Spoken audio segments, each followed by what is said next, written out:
If you hold a green card and you travel outside the United States, even for 1 week, even for a family emergency, stop what you're doing and watch this entire video.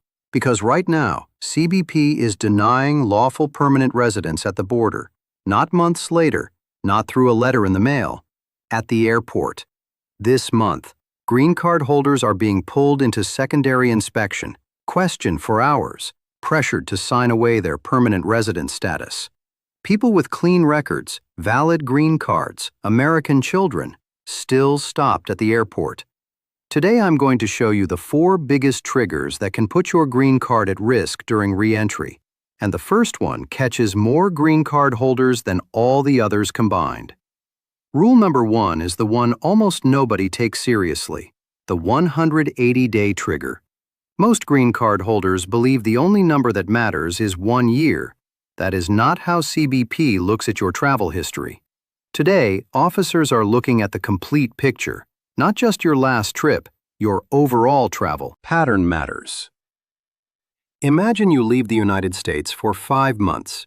You come back for a short time, then leave again for another 5 months. Later, you take another long trip. None of those trips lasted a full year, but together they tell a different story. And that is exactly what CBP is trained to evaluate. The officer is asking one simple question: where do you actually live? Do you still have a job in the United States? Is your home still here? Do you still file your taxes as a resident? Are your bank accounts active here? Does your everyday life still point to America? One missing piece may not create a problem. Several missing pieces together can. That is when many green card holders find themselves sent to secondary inspection. If you already know you will be outside the United States for an extended period, plan ahead. Apply for Form I-131 before you leave. That is the application for a re-entry permit. And you must file it while you are physically inside the United States. Do not wait until your flight is booked. Because once you leave, it is too late. And the next trigger has nothing to do with how long you were gone. It starts the moment you answer the officer's very first question. The second trigger has nothing to do with how long you were gone. It begins the moment you start talking. CBP officers are trained to ask simple questions. Where do you live? What do you do for work? How long were you outside the United States? They sound like casual conversation. They are not. Every answer helps the officer decide whether the United States is still your permanent home. Imagine the officer asks why you traveled. You answer, I was visiting my family. The officer immediately knows your close family lives overseas. Then they ask where you work. You answer, I work remotely. Now they want to know whether your employer is based in the United States. Then they ask how long you were gone. You answer, about 6 months. The computer shows 5 months and 3 weeks. Now your answers and your travel history do not match exactly. That is when many green card holders are sent to secondary inspection. Once you are there, the conversation changes. Now you are explaining your ties to the United States. The officer wants to know whether your trip was temporary or whether you have started living somewhere else. That is why every honest answer should point back to the same fact. Your home is in the United States. Your job is in the United States. Your life is in the United States. And your trip was always temporary. One careless answer can create unnecessary questions. Clear and accurate answers can prevent them. Now, the next trigger surprises almost everyone because it has nothing to do with travel. It begins years before you ever book your flight. This trigger catches people who believe they did everything right. It has nothing to do with how long you traveled. It has nothing to do with a criminal record. It starts with your tax returns. I want to be very clear here. Most green card holders never think their tax filing could become an immigration issue. But it can, because your tax records help tell the story of where you actually live.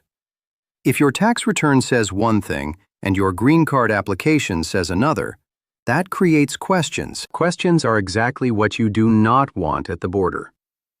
Here is where many people get confused. The IRS has its own definition of residency. Immigration law has its own definition of residency. They are not always the same. That is why filing taxes the wrong way can create unnecessary problems later.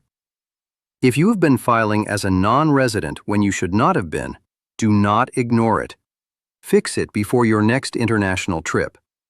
Work with a qualified tax professional who understands immigration law. Do not rely on advice from social media. Do not rely on someone who only prepares tax returns. Because one mistake on your tax filing can follow you for years. The goal is simple. Your tax records, your employment history, your travel history, and your green card status should all tell the same story. Once those records are consistent, your next trip becomes much easier. But the fourth trigger is the one that creates the biggest problems. Because many people think they are protecting themselves when they are actually making the situation much worse. Before I show you the fourth and most serious trigger, take 1 second and subscribe to LawShield USA. Immigration rules change all the time. The airport is the worst place to discover you missed one. This is the most dangerous trigger in today's video. Because many green card holders think an old case is behind them. Immigration law does not always agree. When you return to the United States, CBP checks far more than your passport. They also review your immigration history, your travel history, and your criminal record. Here is where many people get caught off guard. A charge that was dismissed, a misdemeanor from years ago, a plea agreement your criminal attorney said was finished. Immigration law may still look at that very differently. That does not automatically mean you will lose your green card, but it can send you straight to secondary inspection. And once that happens, the questions become much more serious. Now here is the most important warning in this entire video. If a CBP officer places Form I-407 in front of you, do not sign it without understanding exactly what it means. That form is a record of abandonment of lawful permanent resident status. By signing it, you may be giving up your green card voluntarily. Many people sign because they are tired, confused, or feel pressured. Do not make that decision in the inspection room.